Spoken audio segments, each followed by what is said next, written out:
So, Kwadwo, it's so good to have you here today on the podcast. Hi. Hello, hello. Thank you for Yeah, having me. so glad to have you. I mean, of course, I've seen you in person many times at different events we've been a part of, and then now we're here doing the Keenya Kelly podcast. So, my audience is brand new to you, and so what I want to do is just have you tell them, because obviously I read your bio in the beginning of the show, but like tell them a little bit more about you, where you live, like your family and all that, and then how you, first of all, how you got into entrepreneurship, and then how you got into what you're doing now. All in 2 minutes, right? Hey, you got Um, it. okay. So first of all, I am Kwadwo. I live in Mexico, Kwadwo in Mexico, Hmm. and I am a Facebook ads manager. I run a boutique studio managing Facebook ads for people. I have a course that teaches folks how to run their own Facebook ads. Um, I have a wife and 2 kids, 4-year-old and a 7-year-old. And how I got here is an interesting story that I can only share a very short piece of, which was I lived in China for 12 years. And you asked Kenya, why did I, or how did I get into entrepreneurship? Well, Hmm. it started in China. Um, so what happened is my first business, which has since failed because it was killed by the pandemic, or Mm. maybe I can't say that word. So my first business, which has now failed because it was decimated by the pandemic, was elementary Chinese. I actually taught Chinese to expats, which is just a fancy Western word for immigrant. Mm. Um, to China, I taught them how to speak Chinese. And I started that entrepreneurial journey because I was a teacher in China, and people would always ask me how to say phrases. And so I kind of became like the unofficial cultural onboarding person for new teachers because they would have me teach some phrases to folks and help them get around the neighborhood. And so I decided to quit my day job because that's what we all do, right? It's going great, so I'm just going to go full time into this gig Yeah. and and teach Chinese online, which is why, like, if the listener looks for me, Quayjo, on all the social medias, they'll also see me speaking and teaching Mandarin because the social media for that business was strong, though that Mm. business itself was, well, it could have been stronger. And so that was how I started. And then you and I met in a mastermind, right? Yeah. And I was a paid member of the mastermind like you were, but way back in 2019, I flew across the ocean to participate in that mastermind. Right before I ended up flying across the ocean again several months later for vacation, only to never be able to return to China again because the pandemic broke out and we Wow. had to sell all of our things via FaceTime. Our friends went to our place in China, and our 4-bedroom place was reduced to 6 luggages. And we were reunited with those luggages like a year and change later. And that is why I'm in Mexico now. How's that for a story? Oh my God. That is quite the story. Oh my God. Like, I'm devastated. Like, but obviously we're not talking about that today. But I'm like, oh man, that's quite the emotional roller coaster that like we just went on listening, but like you lived it. So Yeah, yeah, wow. yeah. We're not going into all that today. Right, But of course. Yeah. the short thing is all that happened. It literally was the midlife crisis since I'm now like 42. And it's like I hit the Great Wall of China and fell on my back and was crying a lot and praying a lot. Like nothing else got me through because like my whole Yeah. life, everything I was building up towards stopped. And then I was like, Jesus, help me because I have nothing and my family needs to eat. So here we are. Here we are. Yeah. So okay, so your current so when did you start the business, the new business? Right. So what happened is following that whole ordeal, I started coaching online course creators um, in a mastermind, the Yeah. mastermind that I met you in, Mhm. and then I also was managing Facebook ads on the side. So 2 part-time jobs. I'm sure many people have had the pandemic hustle, and I did that all the way until fall of 2022, last year, Yeah. just over a year ago now, which was when I was encouraged by a guy I trust to start doing Facebook ads management for myself. And so I did, and that's a year of history now that I've been managing Facebook ads for online course Wow. creators. Yeah. So what made you choose? Well, because you were doing that as a part-time until you Mhm. decided to do the business. Okay, yeah. Yeah. So I'm sure people like, of course, they want to know more of your story, but we're not gonna go into that. Like, Yeah. but I know that like we have lots of entrepreneurs that are listening to this and maybe watching this on our YouTube channel, and they are at different phases in their businesses. And so, what would you say to someone, first off, if they are brand new to paying for ads? What would you say to someone who is in entrepreneurship that is like, this is it's not a foreign concept, it's just foreign for them to do it? What would I say? Um, let's If I only had 3 minutes, what I would say is if you're looking at the video, do not boost a social media post with Very ad good. money. That's good for the platforms, not good for your business. The first thing I would say is get very clear, because I see this over and over again with my clients. It's the ad copy for my clients that really is the differentiator in performance. So if you're starting out with Facebook ads, number one, get very clear on who it is you help and how you help them. Okay. But then also, what are they struggling with? And Mm. so I'll give you one very simple thing that you can answer, and then we'll make your Facebook ads work better. Not guaranteed, because nothing is 100% guaranteed. But if you could say how so and so, as in the people who I help, right? 2 words, 3 words for them, go from, and then what does their life or what is their problem before they encounter you and your solution that your business provides. So like we could say how like people living in San Diego, right? Yeah. Go from being afraid of dogs to having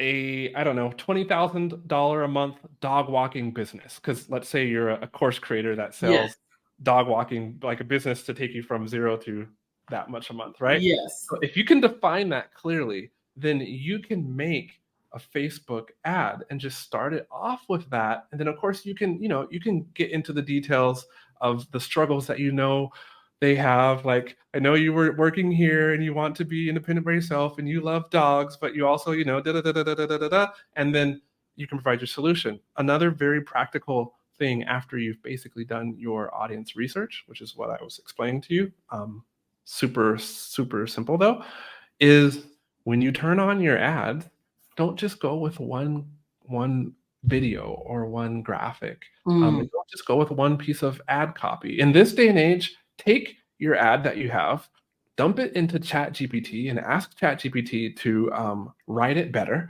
Because ChatGPT knows about Facebook ads, so you can do that, and then have a couple, three variations, and just do some basic testing, like 3 different pieces of ad copy with one graphic or one video. See what ad copy is the best, and then move to the next step, is take that winning ad copy and pair it with another picture, or not, and if you start there, you already are so far down the line to having successful ads that are growing your email list. Mm. Yeah. Yeah, no, that's really good. And so, like, can you explain to them why about not boosting? You mentioned it's bad for it's good for the platform, bad for the client. So, can you just explain to that a little bit? Well, have you had some people tell you they really want to boost? Yeah, I was like, don't Um, do it. don't do it. Okay, so here's the thing. Um, Boosting is essentially running your own ad. But number one, when you boost something, think about what you're boosting. You're boosting an organic post. And yes, that organic post may have had phenomenal reach. Great. But is that post going to perform as an ad? Have you tested it as an ad against other ads? Maybe not. Also, when you do have like an ad, the ad copy, like I said, is usually important, and it's written with a purpose, which is to convert somebody to leave the platform and go click on your website and download your free thing, like your lead magnet. Your organic post may not have been set up with that much intention, um, but maybe you did. So we'll go to the next part, which is the targeting on organic posts when you boost them. Like I'm speaking in Instagram terms because this is the worst offender, but you can target people who look like you, basically, who look like the people that currently follow your account. Amazing if you have grown this account with followers that are just there for like business. And because of the business that you have and the media that you're producing that's related to your business and the offer that you help people with.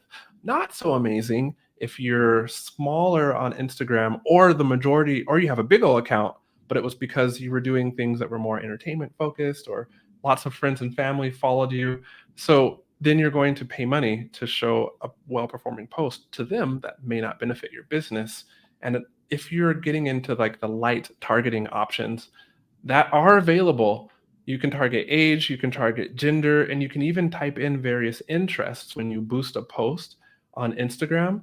But even that is not as good at the targeting that you could find inside of Facebook Ad Manager. So Yeah. in closing, please don't just go and boost a popular post on your Instagram hoping that people will see it and then make it to your bio to get the thing that you have that's of service to them, either like paid or free in your bio, because that just, it doesn't happen like that. Yeah. And, I don't want you to waste your money. Yeah. So now you seem very like so knowledgeable. I mean, I know that you are, but you can just feel it. Very knowledgeable about this. So I have this like kind of fun kind of question for you. Like, Oh, okay. what's your favorite thing about Facebook ads?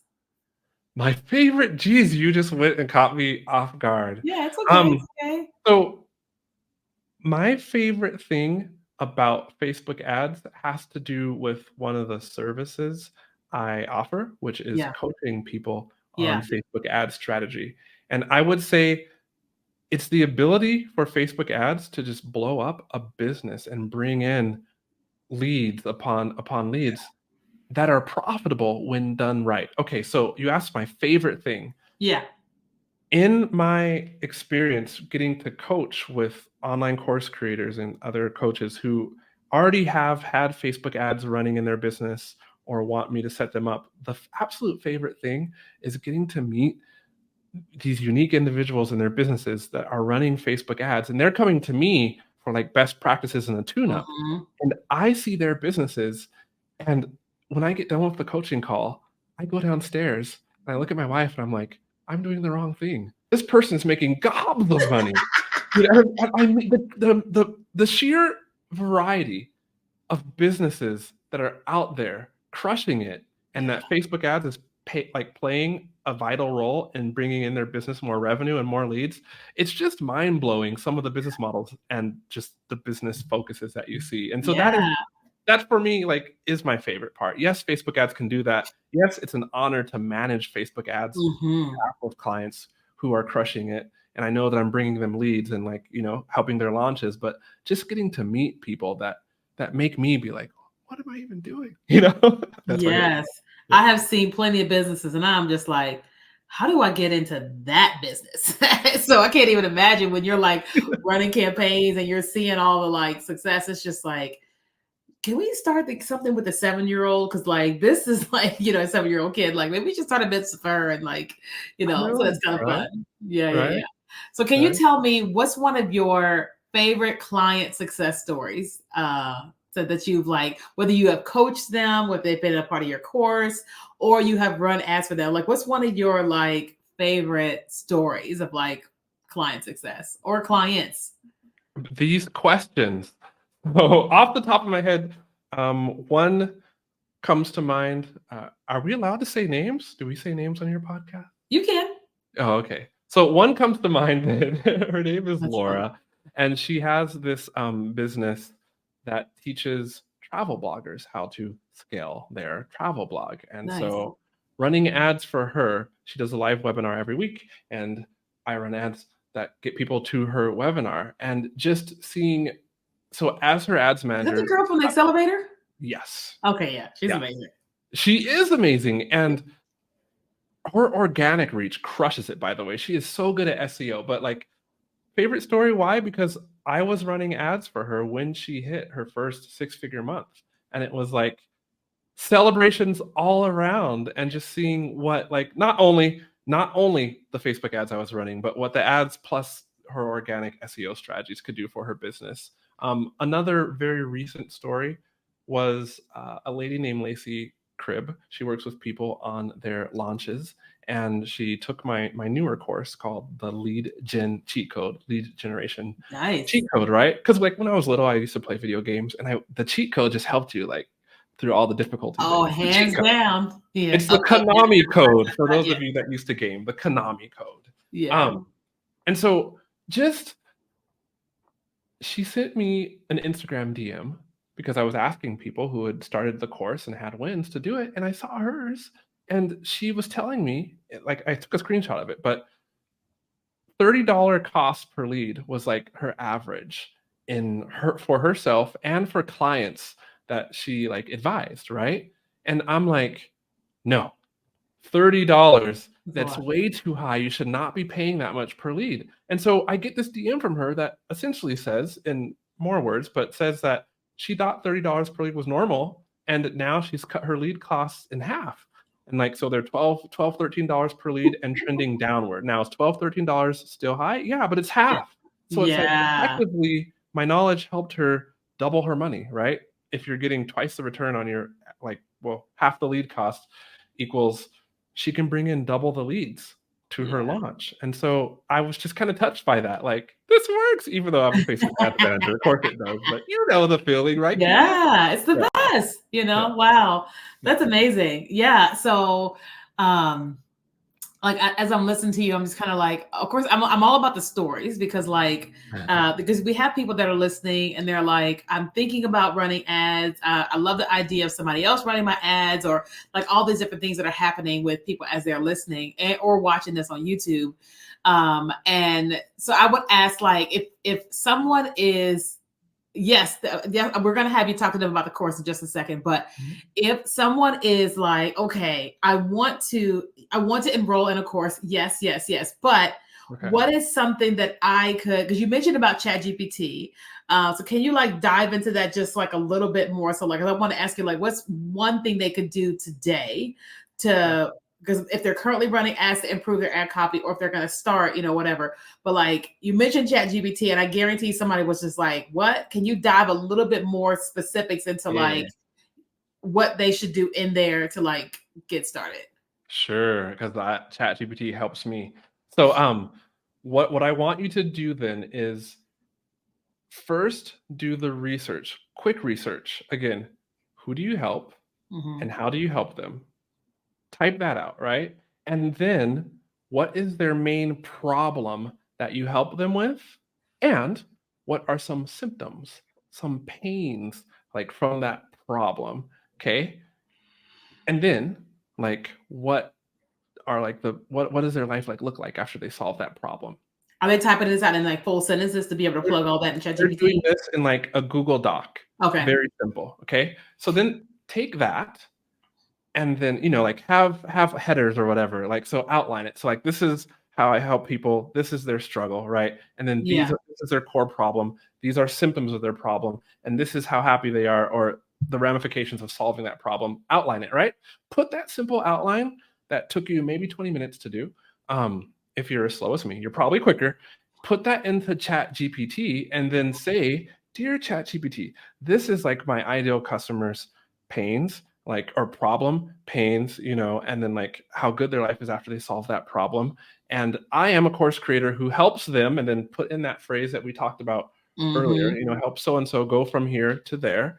And please act as and ChatGPT will assume all sorts of roles. So just tell it to act as an expert Facebook ad copywriter and write 3 variations of Facebook ads using the information that I just gave you. And then you can do some fancy stuff. Like you can also say, like, if ChatGPT already knows your communication style, say use my communication style. If it doesn't know your communication style, get a podcast episode or YouTube video of you and transcribe it, or like 10 emails, and throw it in there in text wise and say, analyze this for my communication style. And then it will. And then later you can say, use my communication style. But that is what you can ask ChatGPT. Act as like an expert Facebook ads copywriter and write me 3 variations of ads based on my communication style, based on the things that I gave you about my target audience, the people who I work with, my customers. And you can even tell ChatGPT to have some of the variations be 125 words and some of them be 175 words. Those are 2 good Facebook ads links, by the way. That's And then good. just sit back and let ChatGPT give you the result, but don't accept the first result because you probably, unless you've given it a bunch of extra like info, might not like it. But Yeah. come back at ChatGPT and say, this doesn't sound like me. Like I usually tell it, make it simpler, right at a 3rd grade level, because these words are not words that I would use. And then Yeah. it just does it over again. And so refine what ChatGPT gives you a couple times, and then don't be afraid to paste its response back into a Google document and make it your own, you know? And that's what I would say do. We just gave like ChatGPT 101 just as good as any other like free ChatGPT Oh, that's really good. guide out there. No, this is really valuable. I guarantee somebody is like, first of all, I didn't realize that ChatGPT could help with ads, or that they really understood ads, or like all the depth of what they could be plugging into ChatGPT for their ads and for other things. So that's amazing. Okay, so you mentioned that you have a course. Now, obviously, you guys, he does consulting. He also does done for you with his agency. But specifically, can you talk to them about the course and then where they can find it? Sure, yeah. So the lead gen cheat code is my step-by-step blueprint of how I set up and test ad campaigns for clients and then systematically lower their ad costs. And the reason I came out with the course is for like, if you are, say, an online course creator on the rise to like 150,000 gross annual revenue per year, then the course makes sense for you because you're probably not going to hire right now a Facebook ad manager. And it doesn't make sense at this phase in your business. So you can literally step by step what I do and do that yourself for your own Facebook ads. That was my vision in creating the course. Yeah. And that course has been going now almost for, at the time of this video, we're recording it like 7 weeks, and we've already had like 87 people, not that I count, Oh my go God. through the course. Yeah. So yeah, that's the lead gen cheat code, and they can find it on Kwadwo.com. That's QUAYJO.com/leads, LEADS. Perfect. And then how much is the course? The course is $297. Perfect. And right now, at the recording of this video, it's on sale, half off for Black Friday. Oh, Black Friday sale. Okay. Oh, geez. Wait, now that I got myself in trouble saying that, that sale is only available at Kwadwo.com/Black Friday. Oh, got it. Okay. All right. So like we'll have the Black Friday one. Okay. And then when does that expire? At the end of Cyber Monday. Okay. And Cyber Monday. Yep, that's good. Okay. I'll put notes in there for that. Cyber Monday. Okay, perfect. All right. So if everybody wants to connect with you, of course there's a course there, but how can they connect with you on social media? What's your favorite one to be on? My favorite one is Instagram. That's QUAYJO. It's on Instagram. I like people to say hi. Come say hi. DM me. I will respond. Yeah. Awesome. Okay, you guys, you heard all about what you guys should be doing with Facebook ads, especially the ChatGPT one. That's amazing. But if you already know that you're like, okay, I need more information, I want to like be able to do this better, then you definitely want to check out his course, Kwadwo.com/leads. Or if you want to do the Black Friday deal before, but Cyber Monday ends, Kwadwo.com/Black Friday. Okay. And otherwise, be sure to connect with him on Instagram. All right. So fun question is, what is one fun thing that people don't know about you? Well, now everybody knows I already speak fluent Mandarin. That's a good one. I also am a mountain biker. People don't know that. So I ride a full suspension mountain bike. I jump off things that are like 10 feet in the air. I can ride a wheelie really well. Lots of people don't know that about me, but it's usually, yeah. No, I never would have guessed that about you, but that's pretty darn cool. Okay. I don't seem to fit a lot of the mold for a stereotypical black guy. Well, it's like me. I'm a black girl who loves techno. Everybody's like, what? Exactly. Right? They're like, come dance. I'm like, I can't dance. You can't dance? You're black. Right. No, I can't. I taught myself. Yeah, on like it's not a MTV. black thing. It's just rhythm thing. Right, right. So good. Well, Kwadwo, thank you so much for being on. I know that our guests and listeners and those that are watching on YouTube found a lot of value in this episode, and I cannot wait to have you on the next one. Hooray! Thank you, Keenya.